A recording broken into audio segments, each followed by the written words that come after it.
Hello class, in this video we're going to learn what is simultaneous equations and learn how to solve it through the substitution method.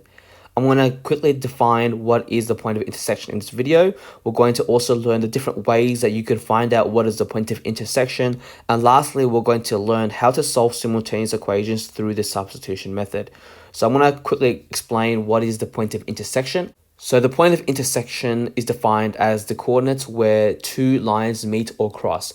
Now, whenever you've got two straight lines, there's a number of relationships. They could either be classified as parallel lines, and that's when those two lines don't ever meet up at all. And because they don't meet up, they've got no point of intersection. When you've got two overlapping lines, you actually have an infinite amount of point of intersections because they intersect here, here, here, here, here, everywhere across the line. You can actually have two lines that actually cross over one another. So you've got intersecting lines, and as you can see, there's only one point of intersection. And sometimes you might actually see two lines that cross over each other at right angles. So we refer to these lines as perpendicular lines.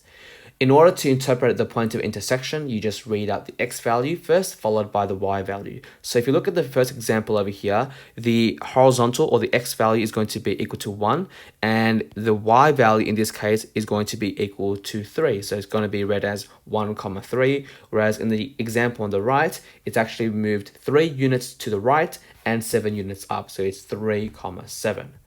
Have a go with interpreting what is the point of intersection for this graph on the right. So if you've answered this question correctly, you would be able to get this as your answer. So -2, 3. Have a go with this question as well. If you've answered this question correctly, the point of intersection is going to be 2, 5. The importance of finding out what is the point of intersection can actually help us make better informed decisions. So I've got an example on the right hand side so you can actually see how this is actually relevant. So you're going to look to rent out a car at two different places.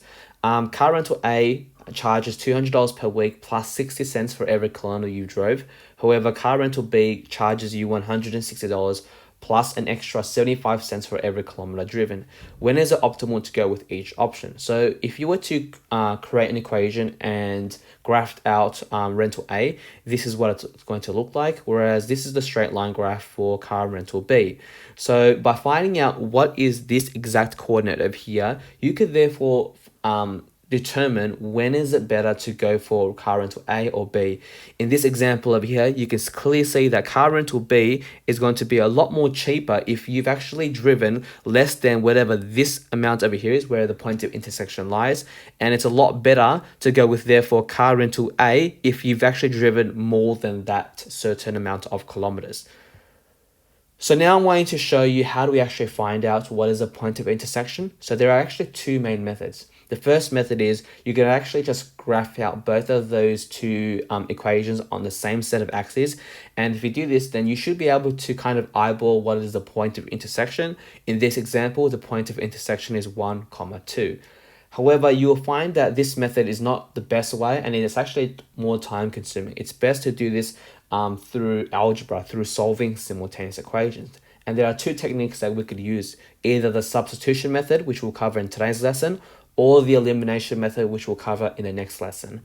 So there are different advantages of both methods, and hopefully by the end of this video, you'll learn when is it better to use the substitution method over the elimination method. I'm just going to briefly define what is a simultaneous equation. So a simultaneous equation is defined as two or more equations where they contain the exact same variables or the exact same letters. And you can clearly see that by these 4 examples over here, where they have the same letters in each equation. To solve a simultaneous equation, again, I just want to emphasize that just means to find out what is the point of intersection between those two straight lines. So let me show you how do we solve the simultaneous equations through the substitution method.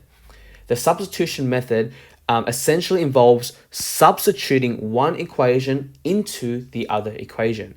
Now, I do want to quickly let you be aware that when you do get a question or when you do get a simultaneous equation, they can be presented in a number of ways.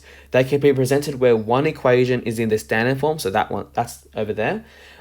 And the other one is in the slope-intercept form. They can both be presented in the slope-intercept form, or they can both be presented in the standard form. In order to solve the simultaneous equation using the substitution method, you actually need to have at least one equation in the two equations where it's already isolated. It's already got one letter already solved by itself.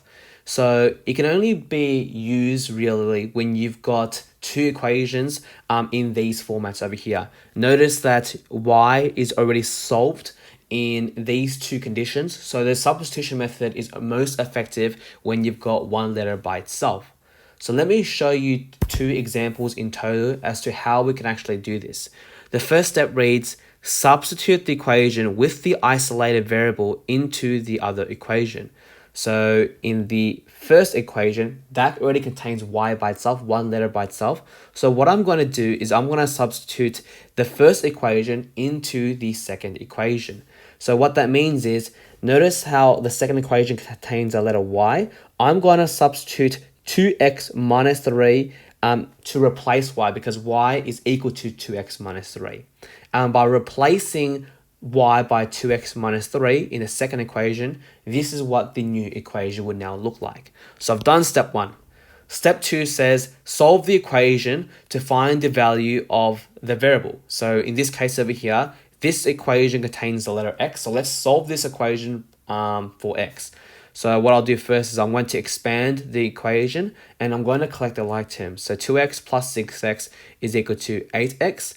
To get 8x by itself, I'm going to add 9 to both sides of the equation. 23 plus 9 is equal to 32. And to get x by itself, we'll divide both sides by 8. Therefore, x is equal to 4. So I've done step 2. Step 3 reads, substitute that answer into one of the original equations to find out what is the value of the second letter. So in this case over here, I could either substitute it into this equation or this equation, but I want to choose the most easiest one, okay? So therefore, I'm going to substitute it into the very first equation to find out what is the y value of the point of intersection. So wherever I see x, I'm going to replace that with the number 4. So 2 times 4 is equal to 8, and 8 minus 3 is equal to 5.